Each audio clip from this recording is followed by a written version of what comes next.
Pertemuan antara Ketua Umum Partai Gerindra Prabowo Subianto dengan Ketua Majelis Tinggi Partai Demokrat Susilo Bambang Yudhoyono dinilai sebagai hal yang positif di tengah dinamika koalisi menjelang 2024. Hal itu diungkapkan oleh pengamat politik Ujang Komarudin menanggapi pertemuan tertutup antara Prabowo dan SBY di Pacitan. Menurutnya, pertemuan antar petinggi partai itu sebagai salah satu strategi menghadapi ketidakpastian politik yang ada. Ujang berpendapat silaturahmi tokoh bangsa seperti yang dilakukan oleh Prabowo dan SBY merupakan hal yang sangat positif. Ya, soal pertemuan antara Prabowo dengan SBY ini sesuatu yang menarik ya. Kalau kita cermati, kenapa? Karena ini kan dinamikanya semakin kencang.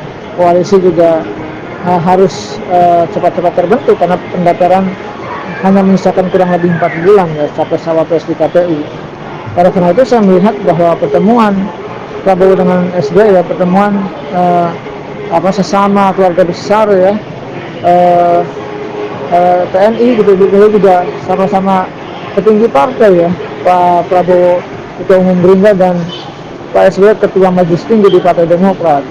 Artinya saya melihatnya bagian daripada komunikasi politik dan silaturahmi politik, lalu juga lobby-lobby untuk menjajaki segala kemungkinan yang terjadi ke depan ya, melihat kondisi dan dinamika politik di 2024 nanti.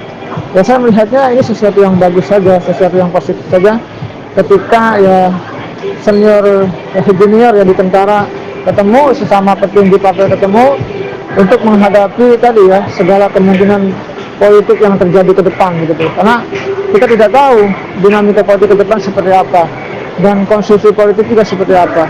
Saya melihatnya ya seandainya mungkin ada 3 pasang gitu ya, Ganjar, Prabowo dan Anies, maka seandainya misalkan yang lolos ke putaran kedua itu Ganjar dengan Prabowo, maka bisa jadi kan Demokrat yang menjadi pengusung Anies di putaran pertama suaranya bisa dialihkan kepada Pak Prabowo begitu.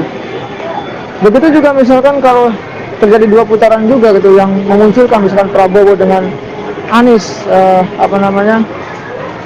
head to head di putaran kedua, misalkan Ganjar tersisih seperti itu misalkan. Ya kita lihat kemungkinan yang terjadi seperti apa. Ya semua skema ya, semua kemungkinan di politik bisa terjadi. Oleh karena itu pertemuan tersebut saya melihatnya bagian daripada untuk melihat menjajaki segala kemungkinan yang terjadi dalam menghadapi dinamika politik yang terjadi sekarang dan ke depan begitu.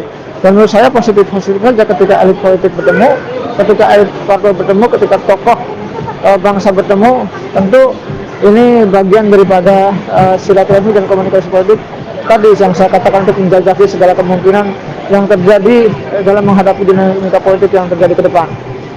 Dari Jakarta, Tim Liputan melaporkan untuk Sinpo TV.